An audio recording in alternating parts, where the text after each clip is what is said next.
trois heures d'adoration dans la sainte face de notre Dieu. Et nous lisons donc Josué, le livre de Josué au chapitre 6. Nous prenons les versets 15 à 21. Le 7e jour, s'étant levé dès l'aurore, ils firent le tour de la ville selon le même rite, 7 fois. C'est seulement ce jour-là qu'on fit 7 fois le tour de la ville. La 7e fois, les prêtres sonnèrent de la trompe et Josué dit au peuple, « Poussez le cri de guerre, car Yahvé vous a livré la ville. La ville sera dévouée par anathème à Yahvé, avec tous ceux qui s'y trouvent. Seule Rahab, la prostituée, aura la vie sauve, ainsi que tous ceux qui sont avec elle dans sa maison, parce qu'elle a caché les émissaires que nous avions envoyés. Mais vous, prenez bien garde à l'anathème, de peur que, poussés par la convoitise, vous ne preniez quelque chose de ce qui est anathème. Car ce serait rendre anathème le camp d'Israël et lui porter malheur. Tout l'argent et tout l'or, tous les objets de bronze et de fer seront consacrés à Yahvé. Ils entreront dans son trésor. Le peuple poussa le cri de guerre et l'on sonna de la trompe. Quand il entendit le son de la trompe, le peuple poussa un grand cri de guerre et le rempart s'écroula sur place. Aussitôt, le peuple monta vers la ville, chacun devant soi, et ils s'emparèrent de la ville. Ils dévouèrent à l'anathème tous ceux qui s'y trouvaient dans la ville, hommes et femmes, jeunes et vieux, jusqu'aux taureaux, aux moutons et aux ânes, les passant au fil de l'épée. Parole du Seigneur Dieu Tout-Puissant. Parole du Seigneur Dieu Tout-Puissant.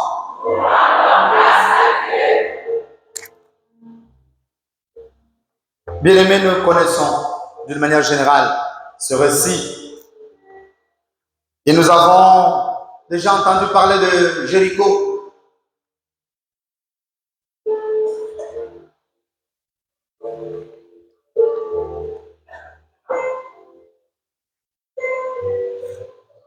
Jéricho est une grande ville.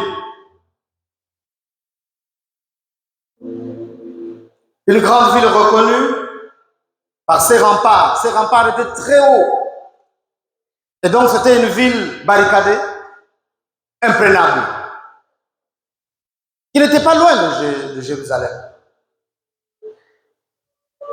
Mais il fallait que le peuple de Dieu puisse, puisque à l'époque, le peuple se battait pour acquérir le terrain et pour dominer les uns les autres. Il fallait qu'Israël prenne cette ville parce qu'elle était devenue une menace.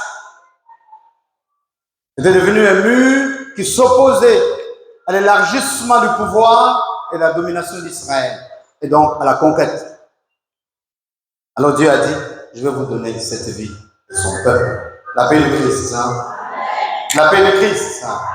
Donc Jéricho symbolise tout ce qui est muraille, tout ce qui est forteresse, qui s'oppose ou qui s'érige devant l'homme, pas devant Dieu. La paix de Christ. Hein? Jéricho pour nous, là nous sommes dans l'Ancien Testament. Si nous rentrons dans le Nouveau Testament pour être plus proche de nous, Jéricho symbolise aussi la conversion de Zachée. Et nous lisons cela dans Luc au chapitre 19. Vous allez chez nous, chapitre 19, surtout à partir de verset 5. Nous lisons la conversion de Zachée. J'espère que nous nous rappelons un peu. Zachée est un homme riche. Riche parce qu'il met la main dans la chose publique. Et il s'est fait une grande fortune. Mais Zachée est limité parce que c'est en fait une grande fortune. Il est rejeté par les gens, méprisé par les gens. Mais en même temps, il est petit de taille, c'est-à-dire les coups d'eau.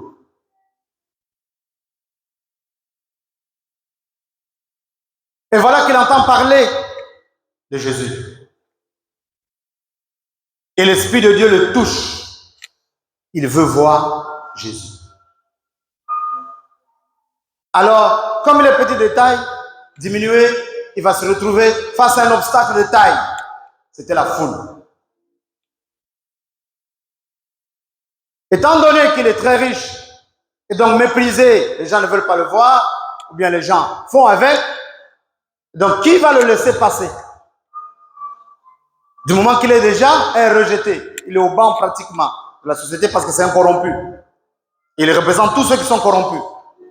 Et donc personne ne peut le laisser passer pour aller voir Jésus ou le contacter.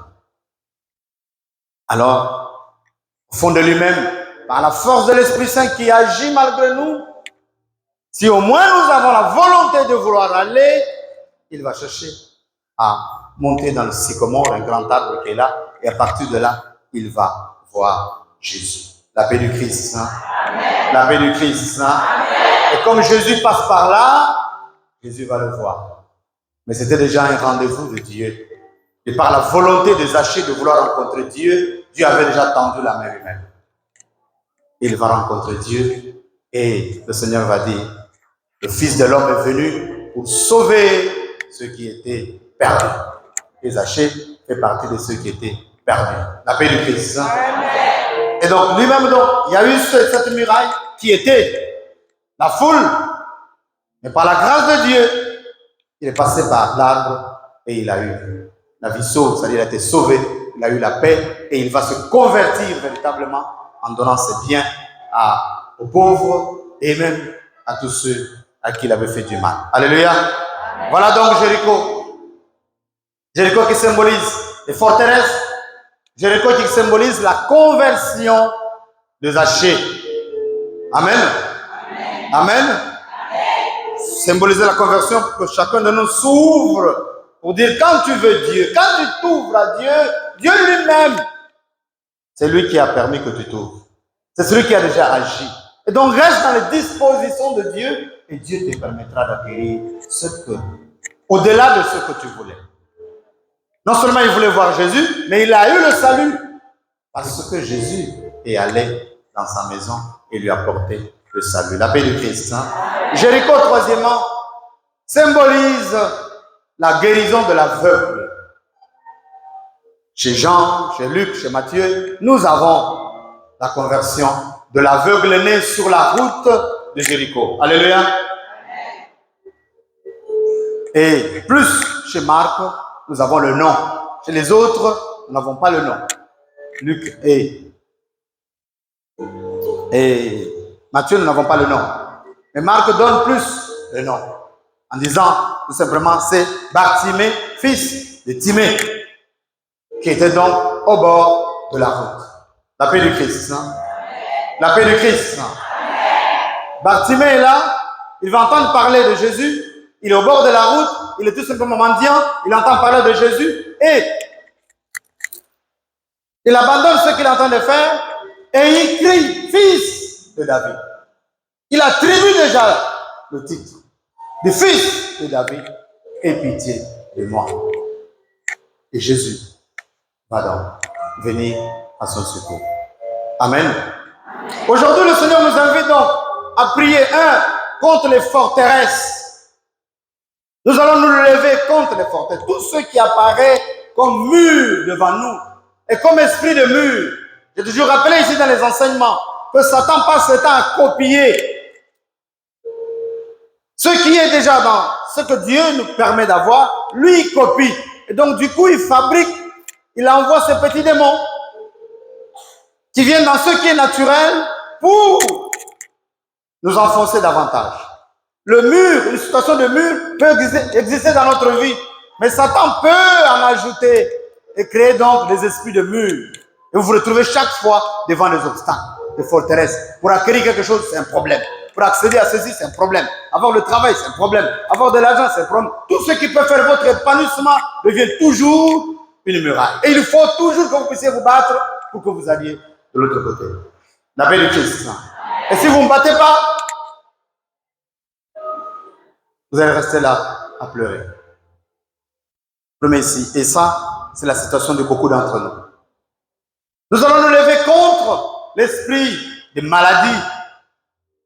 Donc, en regardant comment Bartimée a été guéri, par la grâce de Dieu, on dit, tout ce qu'il y a comme mur, tout ce qu'il y a comme esprit de mur, sous forme de maladie, et il y a beaucoup de maladies aujourd'hui qui deviennent des murailles insurmontables.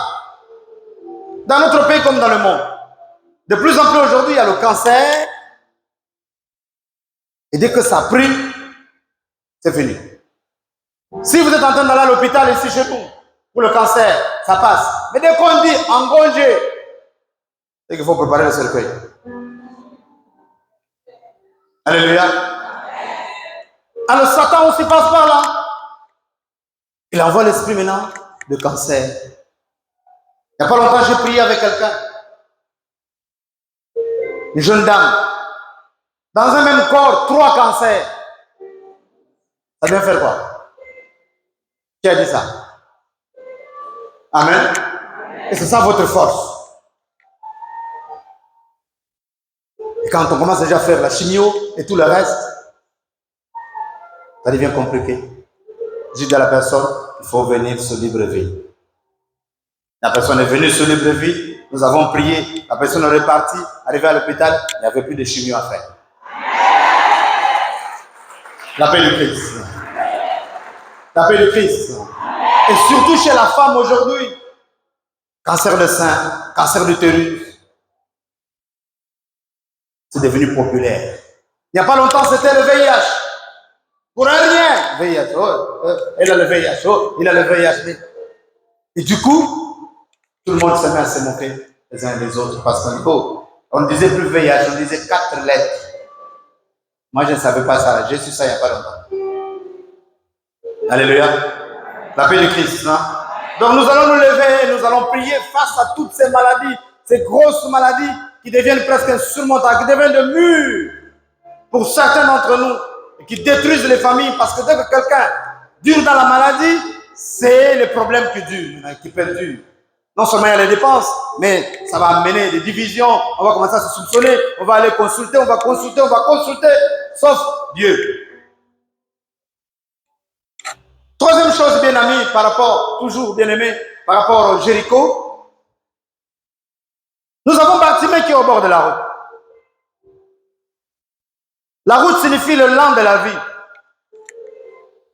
La route signifie là où les choses se passent, là où tout se vit. Bartimée est au bord. Il voit la route, mais il est au bord. Et il mendie par rapport à ceux qui passent, c'est-à-dire ceux qui vivent. Lui, il vit, mais... Et donc, bien aimé, au milieu de nous, nous avons beaucoup de gens qui aiment bien Dieu. Ils sont sauvés, certes, mais qui préfèrent la vie misérable. Qui préfèrent la vie limitée, la vie de miettes. C'est-à-dire se contenter des miettes, être là au bord de la route pour dire aidez-moi, je vais encore faire comment? Aujourd'hui là, on va manger juste Nike, demain les ailes d'Éden, le lendemain on revient encore sur les ailes d'Éden, 3 jours après Cotis, après on revient encore pour voir le poisson, il faut attendre Noël. Même là.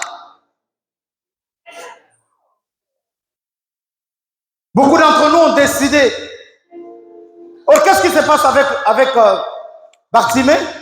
C'est quand il entend parler de Jésus, il commence à s'intéresser. Mais c'est qui celui-là?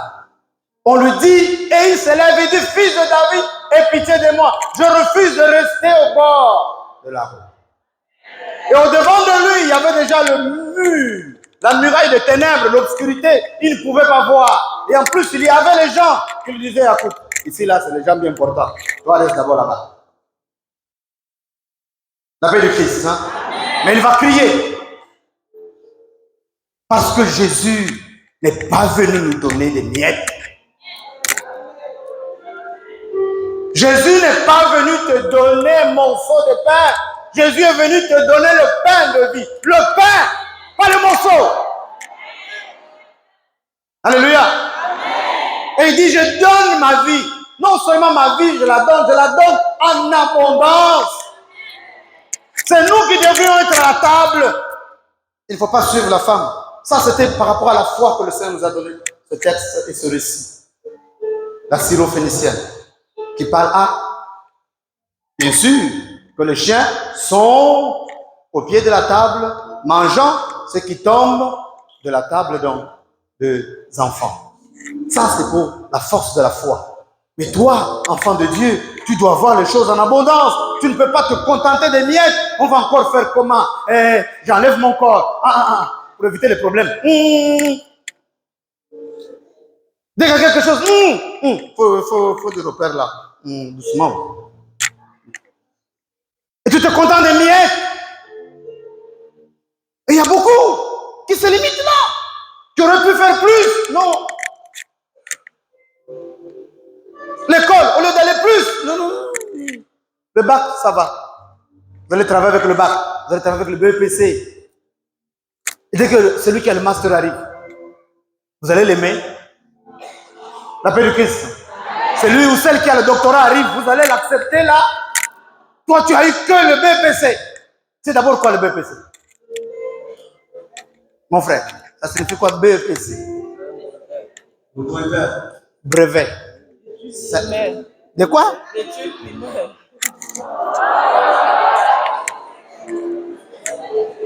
Elle a voulu se moquer en fait, davantage. La paix du Christ. Tu te limites à brevet. Et quand on va te mettre dans un corps, dès que tu arrives, tu vois les étudiants parce que les étudiants marchent, tu bastonnes les étudiants sérieusement. Qui t'a dit de ne pas aller là où les étudiants sont? Parce que tu as la colère. Non? Dès que quelqu'un parle un bon français, un peu, il veut nous montrer quoi? Parce qu'il est parti en France, là il est revenu, alors il veut nous montrer quoi? En tout cas, français, c'est pas l'argent. La paix du Christ. Et dès qu'un grand technicien arrive, on ne veut pas de technicien.